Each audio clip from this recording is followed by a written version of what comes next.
Olá, sejam todos muito bem-vindos ao canal da Casa Espírita Allan Kardec de Matias Barbosa. É uma alegria ter você é o nosso convidado especial. Hoje quem fala pra gente é a Nara de Campos Coelho e o tema um pouco de espiritismo. Lembrando que se você é novo por aqui, se inscreve no canal, ativa o sininho para receber as nossas notificações. Vamos fechar os nossos olhos para agradecer esse momento. Mestre querido, amigos espirituais, obrigada pela oportunidade do aprendizado seguro à luz da doutrina espírita. Envolva por caridade a Nara, que atende os nossos convites sempre com tanto carinho, e a todos os que estão conosco nesse momento. Assim, nós agradecemos e rogamos a permissão para iniciarmos o nosso encontro. Que assim seja. Prezados amigos, é com muita alegria que eu estou aqui hoje para conversarmos um pouquinho sobre a doutrina espírita. E é sempre muita alegria para mim essa oportunidade. Todas as vezes que eu tenho a chance de falar da doutrina, eu fico muito feliz. Meu coração vibra verdadeiramente, porque é graças à doutrina espírita que nós podemos entender a vida, entender as dificuldades, saber por que nós estamos aqui na Terra, saber para onde vamos e o que precisamos fazer para que tudo melhore, para que as circunstâncias da vida sejam mais felizes. Isso que faz a grande diferença. Falando de diferença, uma vez eu estava assistindo um programa de televisão e uma das jornalistas, muito inteligente, falando e fazendo a entrevista para o seu convidado daquela tarde, que era espírita e que estava falando sobre a doutrina espírita. E ela falou assim: qual a vantagem que eu tenho de ser espírita? Eu achei engraçado porque tem que ter vantagem em tudo. O brasileiro ainda tem que perder essa mania e está perdendo, a vida está ensinando. Então ele falou, aí ficou aquele nome na minha cabeça, vantagem. E eu me coloquei numa posição de espectadora da vida naquele momento e pensei assim: se eu tivesse apenas uma vida, o que eu faria? Eu comecei a ver que em uma vida eu não conseguiria entender a metade dos ensinamentos de Jesus. Que metade? Nem um décimo. Em uma vida só aqui na Terra, como que eu iria corrigir meus defeitos? Como eu iria trabalhar a minha alma para poder entrar no reino dos céus, como Jesus falou, em uma vida? Como os assaltantes, os ladrões, aquelas criaturas que corrompem, que são corrompidos, como eles fariam para entrar no reino dos céus se tivesse apenas uma oportunidade de viver aqui na Terra? E as crianças que nascem defeituosas? E os pais que abandonam os filhos? E as mães que morrem de parto? E essas loucuras todas da vida, como elas serão corrigidas? Como haverá oportunidade de correção, de modificação desses agentes da dor? Isso daí me deixou muito impressionada e eu pude ver aliviada que eu sei da reencarnação. Então, que eu sei que eu posso reencarnar tantas vezes quantas necessárias ao nosso aprimoramento, ao meu aprimoramento. Eu sei que eu posso contar com várias reencarnações aqui na Terra para burilar a minha alma cheia de defeitos, para que eu possa não só assimilar, como vivenciar aqueles ensinamentos de Jesus.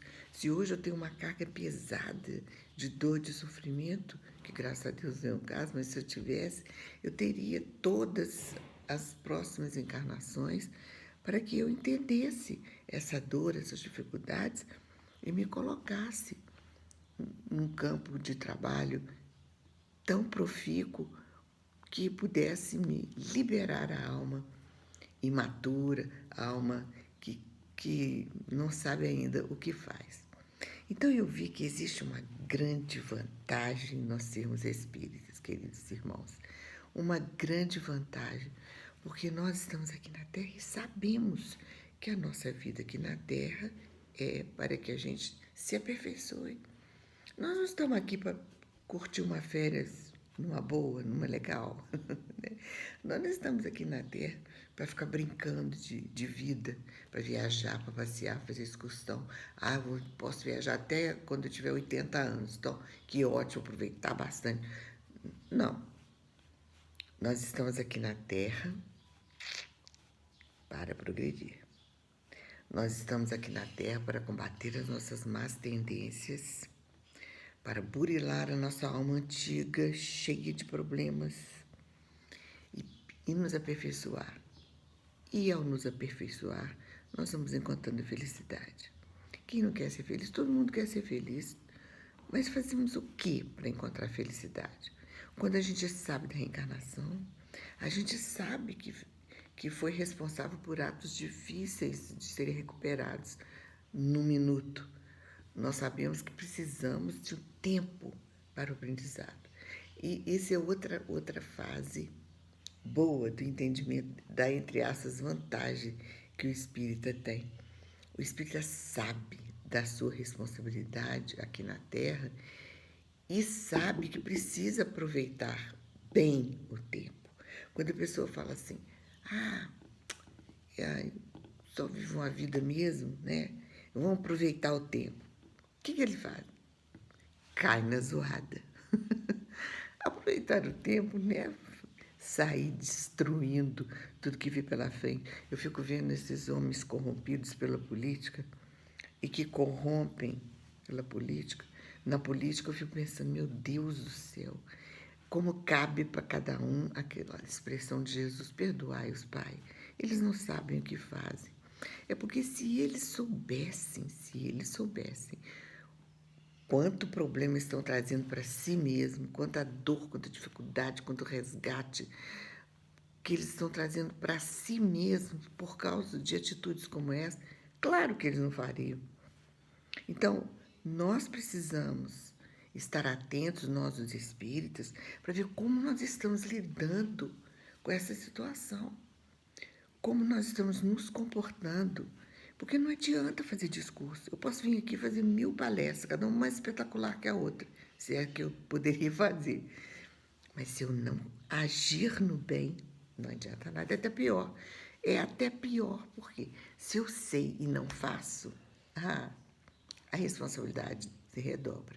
Então, o que nós temos que observar?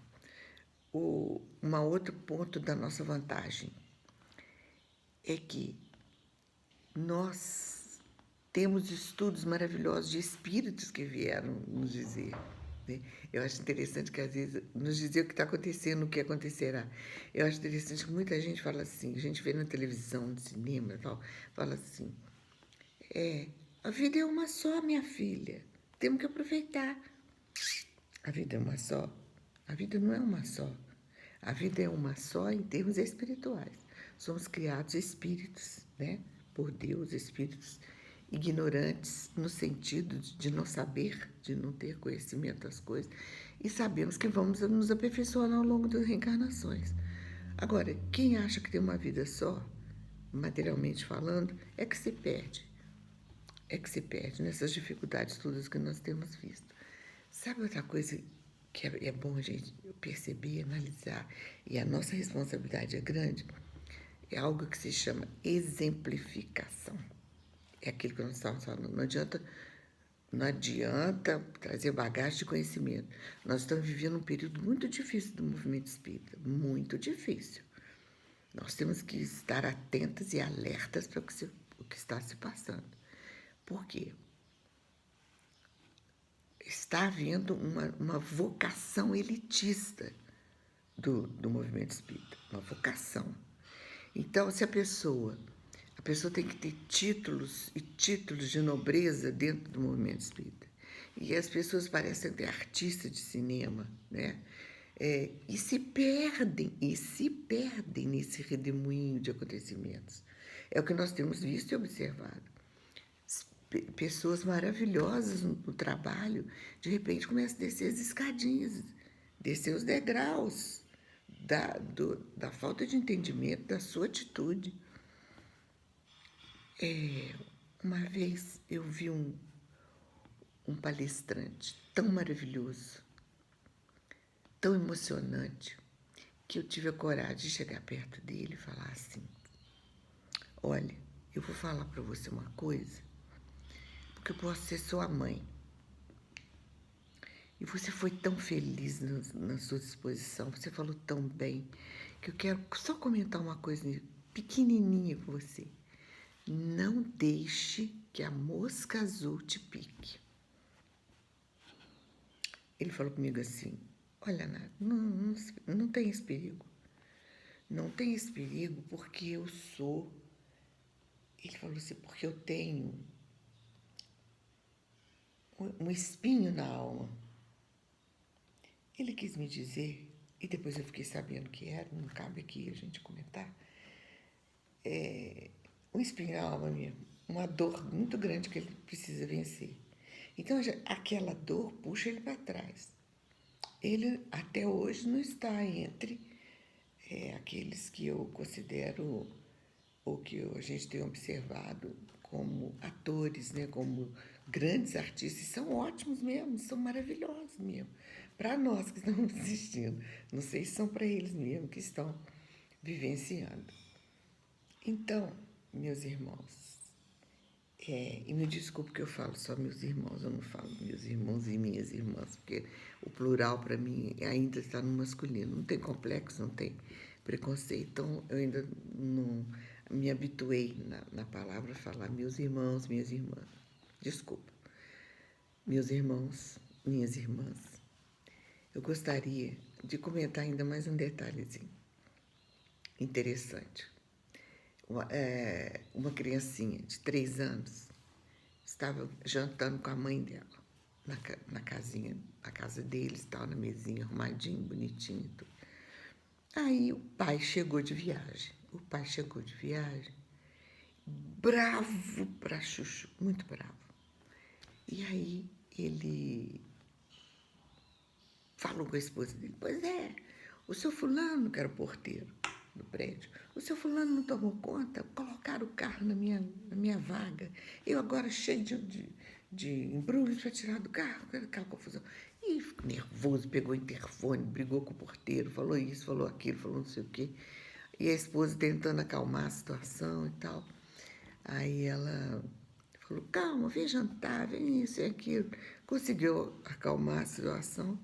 E aí o marido sentou-se à mesa e conversando com ela mais calmamente. Na hora que deu um intervalinho, que a coisa ficou mais calma, o garotinho virou-se para o pai, para a mãe, virou-se para a mãe e falou assim: mãe, o pai está precisando de uma boa escola de evangelização. Isso é verdade, isso não é brincadeira, não. Essa criança deu o tom da nossa necessidade. O tom. Nós precisamos de uma escola de evangelização mesmo sendo mais velhos. Precisamos de uma escola que nos evangelize a alma. Por quê? A evangelização não é a doutrinação. Fulano, você tem que ser doutrinado para caminhar só naquele caminho. Porque se se desviar daquele caminho, você vai se dar mal. Não. A evangelização é o entendimento do evangelho. É o conhecimento daquilo que nós precisamos fazer. Então, às vezes, a gente decora o livro dos Espíritos, decora, pergunta tal, não sei o que lá, tal, mas não pratica. Não adianta. Porque a transformação ela se dá pelas ações. O pensamento é força para nos ajudar nas ações. Por isso que Jesus falou assim: vigiai e orai para não cairdes em tentação. Olha, vigiai vem em primeiro lugar. Vem antes da oração. Vigiai e orai. Quando a gente vigia, a gente toma conta dos nossos atos. Nós não vamos tomar conta dos atos do fulano, dos atos da Beltrano, não. Nem do vizinho de cima, nem aquele que mora na outra rua. Não, nós vamos tomar conta dos nossos atos. O que nós temos feito com a nossa saúde? que nós temos feito no tratamento dos nossos filhos, dos nossos cônjuges? Como nós temos tratado as pessoas na rua, os transeuntes, aqueles que dirigem junto com a gente, que param no sinal, que nos dão uma fechada? Qual tem sido o nosso comportamento? Então, quando a gente pensa desde lá de trás, que nós estamos falando, eu reencarno tantas vezes quantas necessárias para o meu aperfeiçoamento, mas eu preciso de aproveitar bem essa reencarnação, aproveitar transformando a minha alma numa alma mais luminosa, pelo conhecimento, pelo intelecto, mas acima de tudo, pelo comportamento. O Espiritismo, queridos irmãos, não é aquela religião que vai falar assim, você vai rezar 300 vezes a mesma prece, que aí você vai para o céu. Não é isso. Nós sabemos que nós precisamos nos transformar para o bem. Então, por isso que Kardec fala, e a gente tem que repetir isso todos os dias para nós mesmos. Conhece-se o verdadeiro espírita pela sua transformação moral, pelo grande esforço que ele faz em combater as suas más tendências. Então, nós mesmos, temos uma tendência? Não temos. Há poucos dias, conversando com o senhor, já bem mais velho, falando sobre cada um de nós tem o seu lado sombrio. Ele falou, eu não tenho. Tem lado sombrio nenhum. Eu falei, brinquei, falei, quer dizer, só luz. O senhor é só luz. Ele falou, só luz. Eu procuro me investigar e eu não vejo que eu tenho sombra, lado sombrio. Mas nós todos temos. Quanto mais a gente acha que não tem, é que nós temos mesmo. Porque é a vaidade, o orgulho que nos impede de ver o nosso lado sombrio. Então, quando nós sabemos dessa responsabilidade, o que a gente faz? A gente luta contra os nossos próprios defeitos. É muito difícil a gente se colocar na condição de pessoas que estão caminhando em direção ao alto, em direção a Jesus, que esse é o nosso desejo sincero. Todo aquele que sabe o que está fazendo aqui na Terra, ele quer se melhorar. Tem gente que fala assim, e seguir Jesus, né? Aí tem gente que fala assim, Onélia, você é muito pretensiosa, seguir Jesus. Ué, mas eu sou pretensiosa mesmo, eu quero seguir Jesus, eu quero. Eu sou atrasada? Sou demais. Mas Jesus veio para quê? Se a gente falar, não, eu não sou ninguém, quem sou eu para seguir Jesus? A tarefa de Jesus está perdida, pelo menos para mim. Porque Jesus veio à Terra para nos ajudar, para nos impulsionar o progresso. Ele falou assim, eu vim para os doentes, os sãos não precisam de médico. E é isso que eu, pessoalmente, sei que preciso fazer. Eu preciso me agarrar em Jesus, mas não agarrar em prece, rezação, beatismo. Não pode faltar reunião no centro espírita, não, porque senão está errado. Não dá certo, os espíritos não cuidam. Não, você tem que fazer cheio de regras, de não sei o que, de não sei o que lá. Mas na hora da ação, a pessoa não vê o que está fazendo. Ó, é uma coisa tão interessante que aos pouquinhos a gente vai aprendendo, né? Tem uma historiazinha verdadeira que eu vivenciei, sempre me marcou muito, é a história de um senhor muito bonzinho, ele era um senhor legal. Ele fazia uma distribuição de mantimentos muito bacana, muito farta, sabe? Mas na hora de distribuir os mantimentos, eu cansei de falar isso, você já deve ter ouvido eu falar. Na hora da distribuição, ele ficava tão bravo, tão bravo. Ele ficava tão nervoso. As pessoas que vinham, às vezes tinha gente que falava assim, eu não pus meu nome na lista não, mas vou tentar conseguir 1 quilo de arroz. Meu nome não está na lista não, mas quem sabe sobra alguma coisa para mim. Quando ele vi que tinha alguém na fila para receber a cesta básica, que não estava inscrito, ele ficava numa fera. Ele humilhava, falava, você sai da fila, você não está inscrito, você isso, você aquilo, pode sair tirar, não sei o quê. Eu era mocinho, eu ficava olhando aquilo, falava, Jesus, é a melhor pessoa não comer, passar fome, do que ser humilhada daquele jeito que ele às vezes fazia. Isso é fato, a gente vê demais. A pessoa fala assim, eu me orgulho de ser um trabalhador de Jesus. Eu me orgulho. Olha, sabe um outro exemplo assim que perigoso para a gente, mas que a gente tem que estar alerta, ainda mais quem tem influência mediúnica, que a maioria de nós tem. O Chico Xavier que conta a história de um trabalhador do centro espírita muito bacana. Ele ajudava todo mundo, era uma pessoa espetacular. E o que aconteceu? Um dia era aniversário dele. E os colegas de trabalho gostavam muito dele, falaram assim, nós vamos lá fazer uma surpresa para fulano de tal, vamos levar um bolo para ele, nós vamos cantar parabéns. Então vamos. Está num desses livros de Humberto de Campos. Não era o trabalhador, era a trabalhadora. Ela fazia tudo no centro espírita. Sabe aqueles que faz tudo no centro espírita? Tem aquele que abre, que fecha, que passa a vassoura, que tira poeira, que atende o telefone, que vai buscar isso, que vai levar donativo, que vai pegar donativo. É desse tipo. A moça era assim. E ela era muito querida. Fizeram o bolo e levaram para a casa da mãe da moça. A moça era solteira, morava com a mãe. Quando eles chegaram lá, eles escutaram na porta ela acabando com a mãe dela, falando um monte de desaforo para a mãe, que a mãe era insuportável, que a mãe era isso. Aí a mãe falava assim, minha filha, não fala assim comigo, não. Eu sei que eu sou um espírito ainda muito endividado, mas eu estou me esforçando para me melhorar. Que esforçando? Que ninguém aguenta. A senhora, que a senhora é isso, a senhora é aquilo, a senhora é aquilo. As amigas se entreolharam, pegaram o bolinho e voltaram para casa.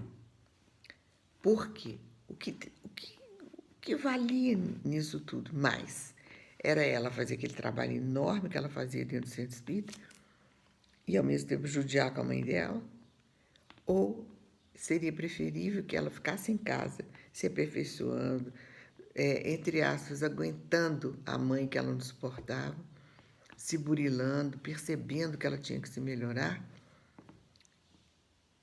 e deixar aquele trabalho no centro. Então, isso também é uma distração que a gente tem, às vezes. Tem gente que trabalha de segunda a segunda no centro espírita. Não fica em casa, não sabe o que o marido está precisando, não sabe do que os filhos estão precisando. O que acontece? Os filhos crescem com ódio do espiritismo. Isso é fato, muita gente acontece isso.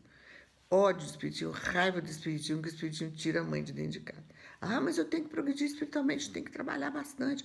Trabalha primeiro com o próximo mais próximo, né?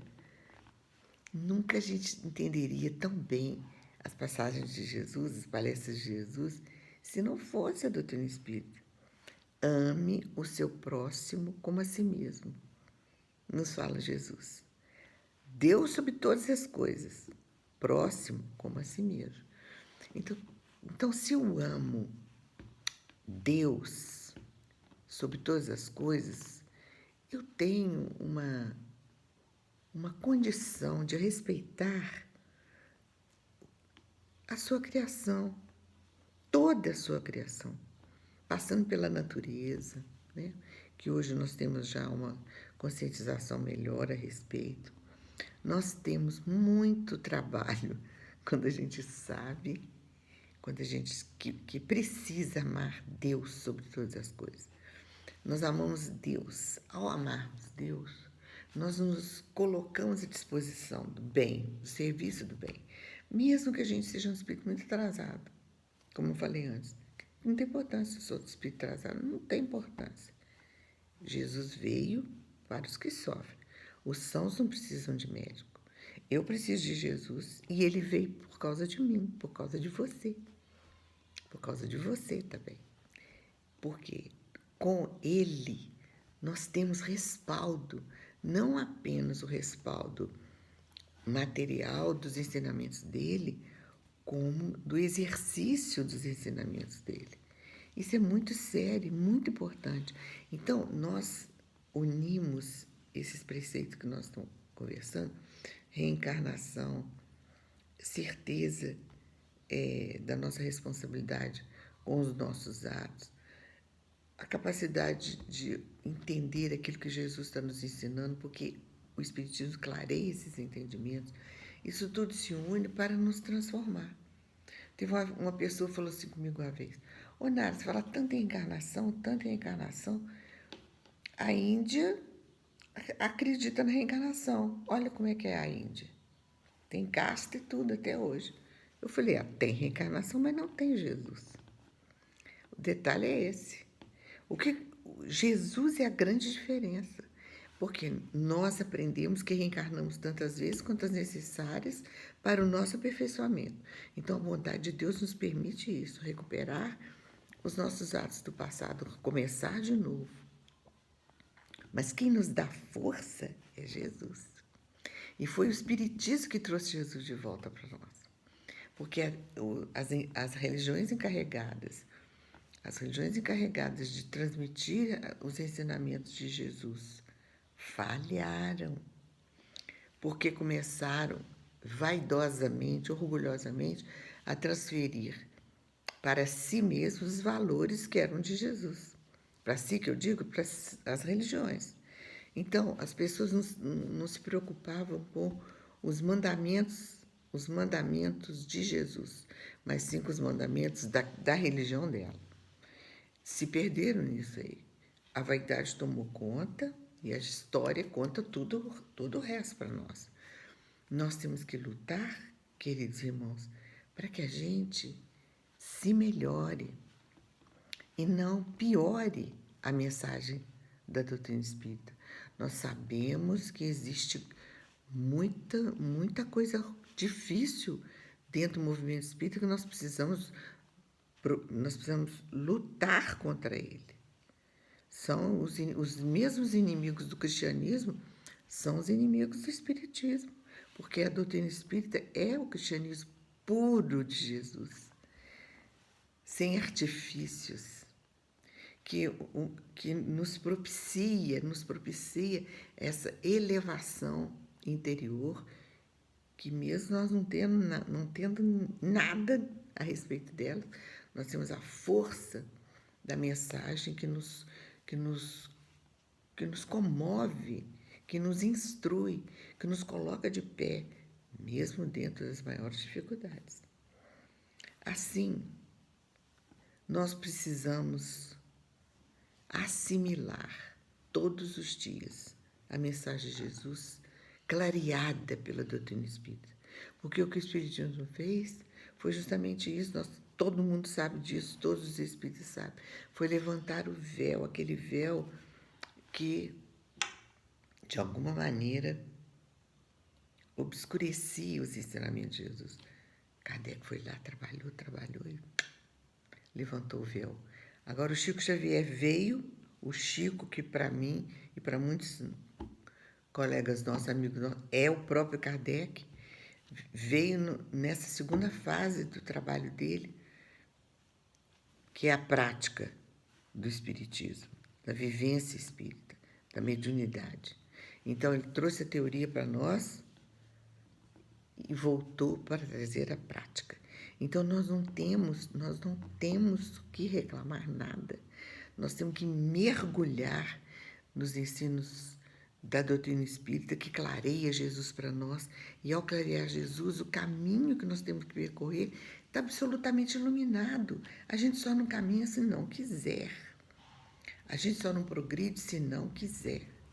A gente só se mantém paralisado nos nossos erros, nas nossas dificuldades, se nós não aceitarmos a presença de Jesus na nossa alma, no nosso coração, nas nossas atividades. O Espiritismo não faz beatos. O verdadeiro Espiritismo na nossa alma não faz beatos, não faz rezador, não faz vaidosos, faz trabalhadores, transmitindo espírito de serviço. E é isso que nós temos que lutar agora, porque nós estamos numa fase difícil da humanidade e o Espiritismo entra no meio. Entra no meio no sentido de que ele é perseguido pelos mesmos que perseguiram o cristianismo e conseguiram tirar o cristianismo de jogada. Só não tiraram Jesus, mas os ensinamentos de Jesus foram massacrados pela incompetência religiosa, no verdadeiro sentido da palavra religião, dos seus seguidores. Eles se deixaram envolver pela vaidade, pelo desejo de aparecer, pelo poder que o cristianismo transmitia na época. Né? A história mostra isso pra gente. Terrivelmente, ela mostra. Então, o cuidado que nós temos que ter, queridos irmãos. Vamos observar bem os livros que nós estamos lendo. Tem um trabalho enorme, sério, de investigação dos livros espíritas, que está sendo efetuado por uma equipe muito segura, muito séria. Nós já sabemos de tanta coisa, então vamos observar. Que livro nós estamos lendo? O que nós temos feito do que Chico Xavier fez por nós? Atravessou o século para nos ensinar, para testemunhar pelos seus exemplos a seriedade e a capacidade de transformação que o Espiritismo tem. Nós não temos que reclamar de nada, porque nós temos nas nossas mãos a mensagem superior de Jesus, trazida por Kardec, e na sua segunda reencarnação, ou outras, né, que a gente tem outras para trás que a gente já sabe, trazidas por Kardec para o nosso aperfeiçoamento. Nós temos que fazer o quê? Estudar, trabalhar, corrigir os nossos erros, os nossos atos.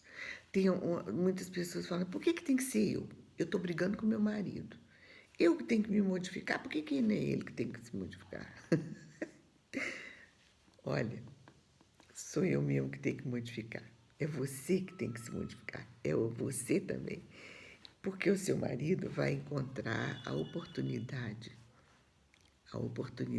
certa para entender a mensagem que Jesus trouxe para nós. E ele vai se colocar à disposição do buril, que hoje está lapidando a nossa alma, mas que amanhã será dele, a vez dele. Queridos amigos, queridos irmãos, que nós tenhamos coragem, força, fé, determinação no bem, para que nós possamos, devagarzinho, assumir compromisso com a mensagem de Jesus, colocá-la em prática, ajudar a edificar a felicidade em torno dos nossos passos e ali nos abraçarmos mutuamente para que a finalidade maior seja cumprida através de nós. Que Jesus nos ampare hoje e sempre. Muito obrigada a vocês. Um grande abraço. Fiquem com Deus. Tchau. Então, se você gostou do nosso encontro dessa noite, curte, compartilha, fala com os amigos e a gente espera na próxima semana. Nossos agradecimentos muito carinhosos a cada um de vocês que esteve conosco e a nossa amiga Nara. Vamos fechar os nossos olhos para agradecermos. Mestre querido, amigos espirituais, sem palavras para agradecer a oportunidade de aprendizado da noite de hoje. Com os nossos corações felizes, nós rogamos outras oportunidades de encontro e pedimos a permissão para encerrarmos, dando graças a Deus que assim seja.